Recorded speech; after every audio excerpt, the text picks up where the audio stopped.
আজকের গল্পটা একটু অন্যরকম। আজকে আমরা প্রপার দীঘায় ঘুরিনি, বরং দীঘা ও তার পার্শ্ববর্তী অঞ্চলগুলো ভালোভাবে এক্সপ্লোর করেছি। নমস্কার বন্ধুরা, আমি সৌম্যব্রত এবং আমার চ্যানেল এসবি দেশ ভ্লগসে আপনাদের আরও একবার স্বাগতম। শুরু করছি আজকে আমাদের চতুর্থ দিনের ভ্রমণের গল্প। তাহলে চলুন শুরু করা যাক।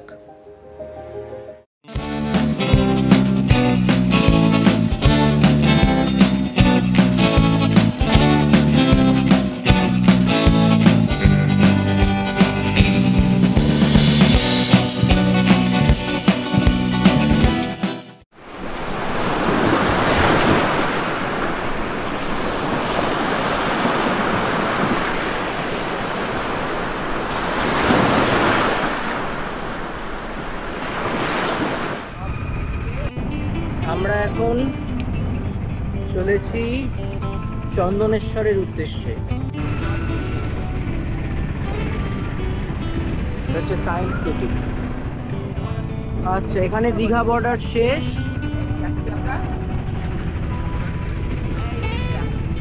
আমরা কোথায়, এটা আমরা উড়িষ্যায় ঢুকলাম। আচ্ছা,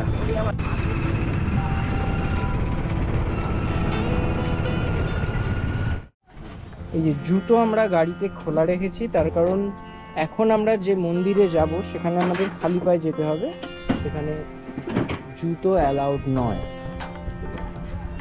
এই হচ্ছে এখানকার এক প্রসিদ্ধ শিব মন্দির। মন্দিরটির নাম হলো চন্দনেশ্বরের মন্দির। ভগবান শিব এখানে চন্দনেশ্বর রূপে পূজিত হন। বালেশ্বরে অবস্থিত এই শিব মন্দিরটির সাথে একটি পৌরাণিক গল্প জুড়ে রয়েছে। কথিত আছে, প্রায় 1000 বছর পূর্বে এই মন্দির প্রাঙ্গণ হোগলা পাতার জঙ্গলে ঢাকা ছিল। লক্ষ্মী নামের এক শিবভক্ত গৃহবধূ এই জঙ্গলে গরু চড়াতে আসত।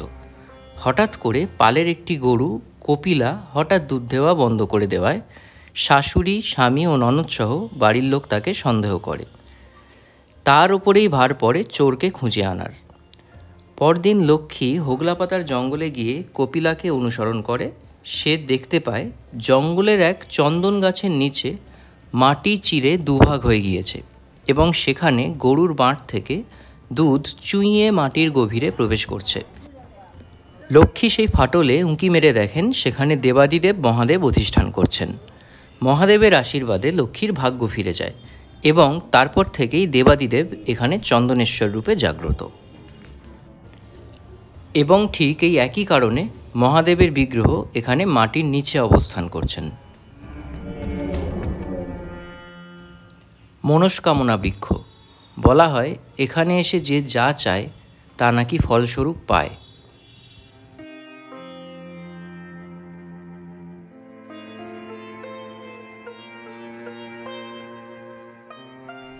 এইখানে এই কুয়োটাতেও প্রত্যেকে মানত করে। দেবাদিদেব মহাদেবের যে স্থান তা বোঝাই যাচ্ছে। ষাঁড়টি কিন্তু আসলে খুবই নিরীহ, কিন্তু এমন অতিকায় চেহারা দেখলে কে ভয় পাবে না বলুন। মন্দির প্রাঙ্গণে আরও বেশ কয়েকটি ছোট মন্দির রয়েছে, যেমন এটি হলো লক্ষ্মী ও গণেশের মন্দির এবং এই মন্দিরটি হলো জগন্নাথ, বলরাম ও সুভদ্রার মন্দির।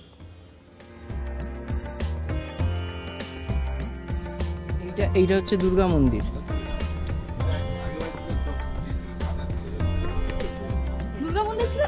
জানি না এটা কিসের মন্দির, আমি দেখি, চল না দেখি। আচ্ছা, এটা হচ্ছে দেবী দুর্গা মন্দির। বাহ, দেবী দুর্গার বিগ্রহটি দেখবার মতো। জানি না, এখান থেকে দেখাতে পারছি আমি, জানি না।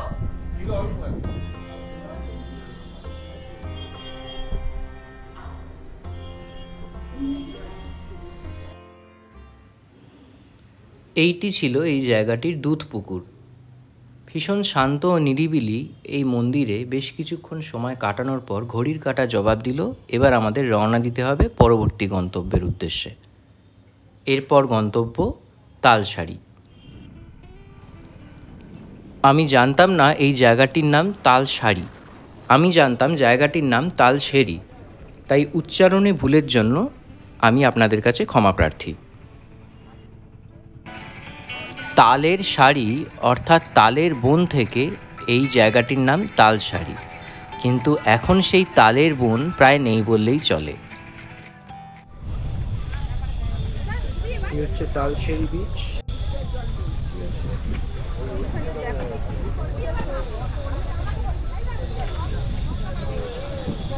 এই দিকের যে চরগুলো রয়েছে এই চরগুলোতে যাওয়া যেত, ওখানে গেলে আমরা লাল কাঁকড়া দেখতে পেতাম, অবধারিত ছিল। কিন্তু ব্যাপারটা হয়েছে এই যে মাঝখানে ঝড় বৃষ্টি হলো, রেমাল আছড়ে পড়ার জন্য এখানে জোয়ার বেড়ে গেছে, এবং এই জায়গাগুলো নাকি অনায়াসে এখান দিয়ে নাকি যাওয়া যায়, ওই জায়গাগুলো, সেইটা এখন এই মুহূর্তে যাওয়া যাবে না। লাল কাঁকড়া আমি দেখতে পাচ্ছি ওই পাশটায়। চেষ্টা করছে ওই মানে যতটা পারা যায় ফটো তোলার, কাঁকড়া ট্রাই করছে এই ঘরে বসে।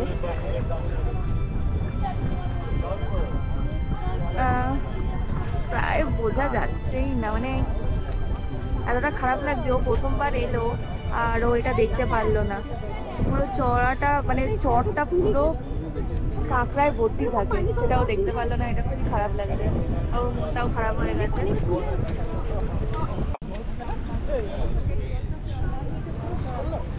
মনটা একটু খারাপ, কারণ আমরা এই লাল কাঁকড়া দেখা যায় যে চরটাতে, সেই চরটায় আমরা যেতে পারছি না, তার কারণ জোয়ারের জলটা এতটাই ফ্রেশ। জানি না এখান থেকে দেখা যাচ্ছে কিনা, একেবারেই দেখা সম্ভব নয়, তাও চেষ্টা করছি। এই যে বীজটা, এইটার এই মাঝ বরাবর যদি আপনারা কোনো লাল কিছু দেখতে পান, তো সেইগুলোই হচ্ছে লাল কাঁকড়া, একদম ছোট ছোট।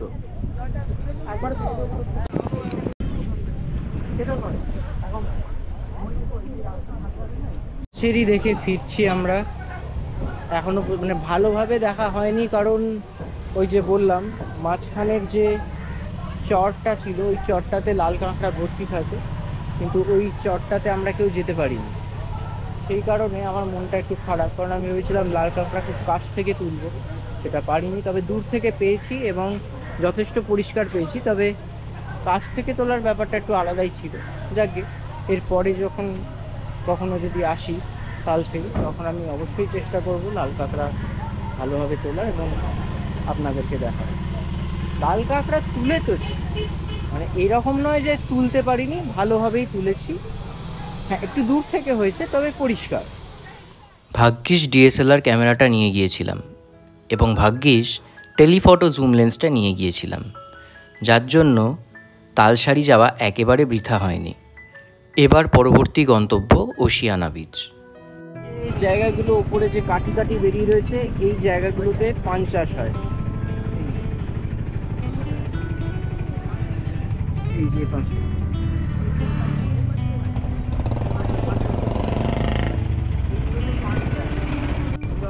আমি প্রথমবার দেখালে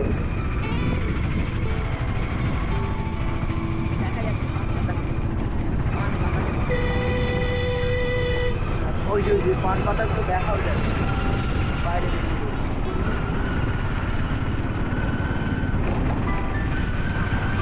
এখানে প্রচুর পান চাষ হয়।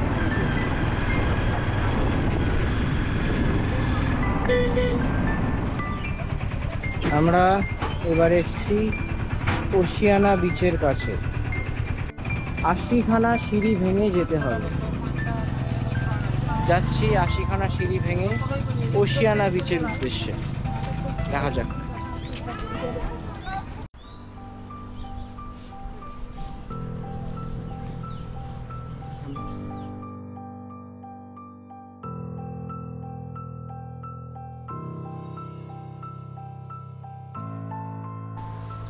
সেখানে সিঁড়ি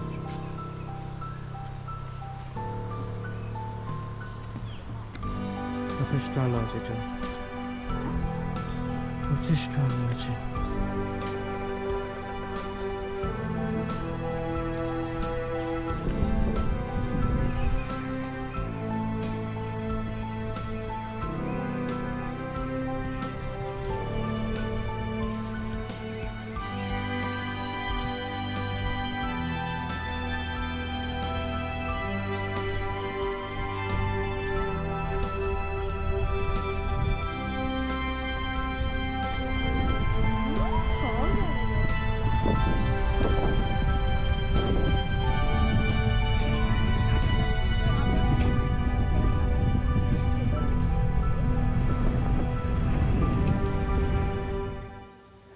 এই জায়গাটায় এসে বুঝতে পারলাম প্রান্তিকার মনটা অনেকটা খারাপ হয়ে গিয়েছে। তার কারণ আগে এই জায়গাটা খুব ন্যাচারাল ছিল, চারিদিকে এত কাঁটাতারের বেড়া, এত ল্যাম্পপোস্টের আধিক্য, এসব কিছুই ছিল না। সেই কারণে আমরা দুজনেই কিছুটা হতাশ হয়েছিলাম।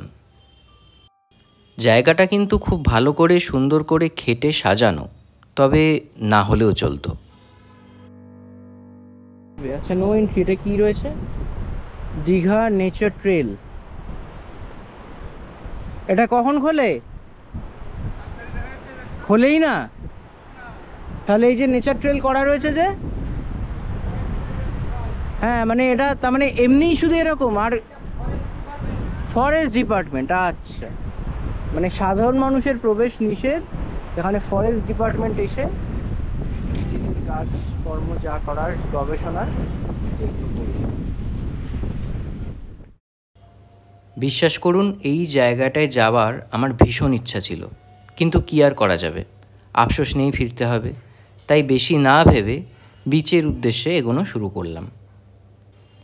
এই জঙ্গলে ঘেরা জায়গাটার প্রাকৃতিক শোভা কিন্তু বেশ সুন্দর, তবে একটা জিনিসে আমার চোখ পড়েছিল, সেটা হচ্ছে ওই দূরে দেখা ওয়াচ টাওয়ারটা। কিছুটা শঙ্করপুর আর কিছুটা তালসেরি মিলিয়ে যে জায়গাটা হয় সেটা হচ্ছে এই যে ওশিয়ানা বিচ, এখানে সমুদ্র। এইবার আমরা উঠছি এই দিকে, এই যে ওয়াচ টাওয়ারটা রয়েছে, এই ওয়াচ টাওয়ারের মাথায় উঠবো। আমরা এখন চলছি ওয়াচ টাওয়ারে, উড়িয়ে নিয়ে যাচ্ছি। হাওয়া কাকে বলে, ও অসাধারণ হাওয়া।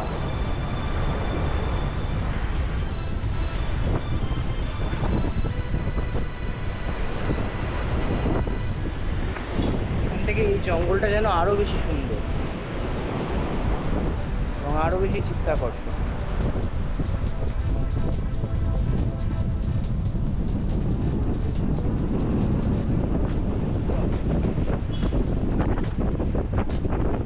এই হচ্ছে ওয়াচ টাওয়ার এবং এই তার ওপর।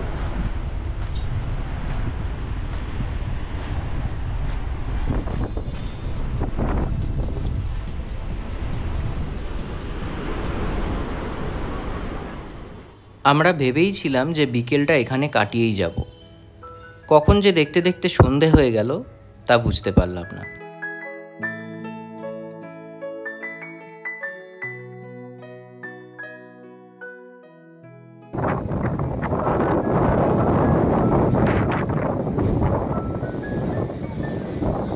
তুই কত বছর পর এলি দীঘায়? লাস্ট এসেছি 2022।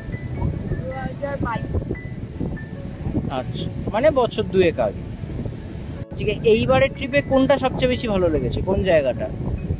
সবই একই, আমি তো কত বছর ধরে আছি। না তাও কোন জায়গাটা বেশি ভালো লাগলো এত বছর পর এসে? নিউ দীঘায় সমুদ্রে চান করা, ওটা ছাড়া ওটা তো সবার ভালো লাগে। মোহনা।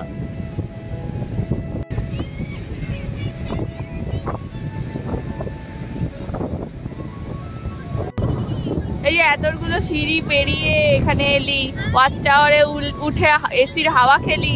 ওয়াচ টাওয়ারটা ভালো, ঠান্ডা হাওয়া।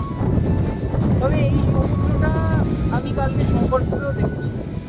সমুদ্রে এখানে বিশাল কিছু নেই, এই জায়গায় ওশিয়ানা বিচে আসি, পাশে শুরু করে ওয়াচ টাওয়ারটায় উঠি। ওয়াচ টাওয়ারটায় উঠলে মানে একটা ওটা আলাদাই, মানে এই সমুদ্রটা শঙ্করপুরেও রয়েছে একদম, খুব সত্যি কথা বলি। কিন্তু এখানে যেটা স্পেশালিটি সেটা হচ্ছে এই ওয়াচ টাওয়ারটা।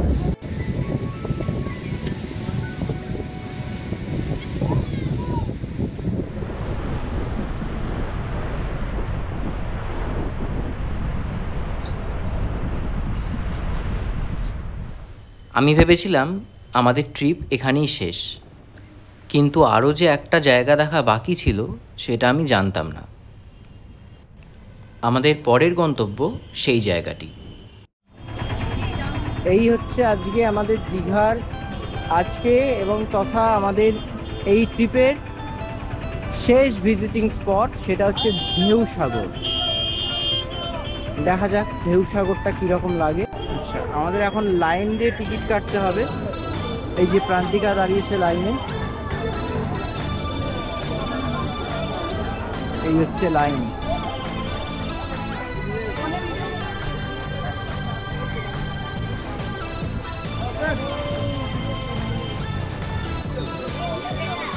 যা ভেবেছিলাম ঠিক তাই, পুরো বাচ্চাদের একটা অ্যামিউজমেন্ট পার্ক। তো উঠবি টয় ট্রেনে?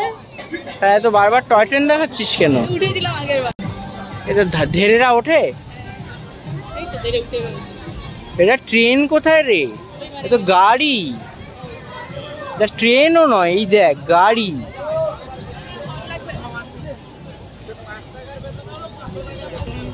এখানে বেশ ভালো কিছু খাবার দোকান আছে, বিশেষ করে আইসক্রিমের দোকান।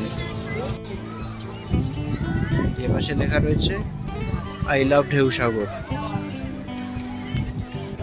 বেশ ভালো লাইটিং দিয়ে সাজানো জায়গাটা।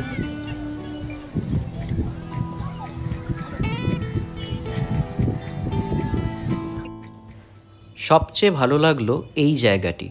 এটা নাকি একটা অনুষ্ঠান মঞ্চ, এখানে নাকি ডান্স পারফরমেন্স, নাটক ইত্যাদি হয়। দীঘা ভ্রমণের গল্প আমাদের এখানেই শেষ, তবে শেষের আগে বিশেষ কিছু কথা।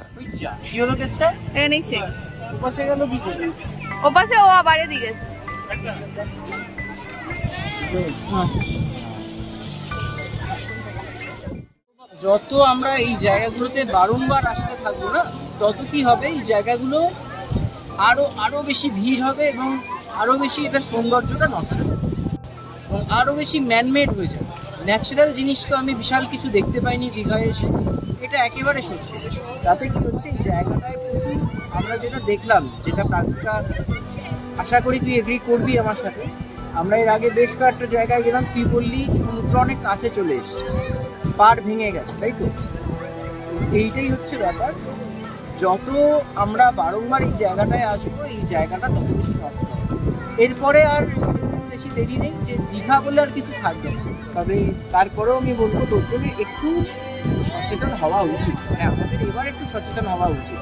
আমি যে দীঘার গল্প শুনে এসেছি ছোটবেলা থেকে, এটা সেই দীঘা নয়, এটা একেবারেই সেই দীঘা নয়। আমি যেটা জানি, দীঘায় এলে যেটা আমরা শুনেছিলাম মামা বা মাসি ওদের কাছে, যে দীঘায় এলে বাহা বেশ সুন্দর জায়গা, ঝাউবনের মধ্যে দিয়ে যাওয়ার রাস্তা, এমন একটা সি বিচ যেটা ঝাউবনের মধ্যে দিয়ে যাওয়া যায়, 2-4 দিন থাকা যায়, এটা আমার কাছে সেই দীঘা নয়। ভিডিওটা ভালো লেগে থাকলে লাইক, শেয়ার এবং সাবস্ক্রাইব করবেন, বন্ধুদের মধ্যে শেয়ার করবেন আর কমেন্ট বক্সে জানাবেন কেমন লাগছে গল্পগুলো। আমাদের দীঘা ভ্রমণের গল্প তো আপাতত এখানেই শেষ, এখন কয়েকদিনের বিরতি, তবে কয়েকদিন পরেই ফিরে আসবো আবার নতুন একটা গল্প নিয়ে।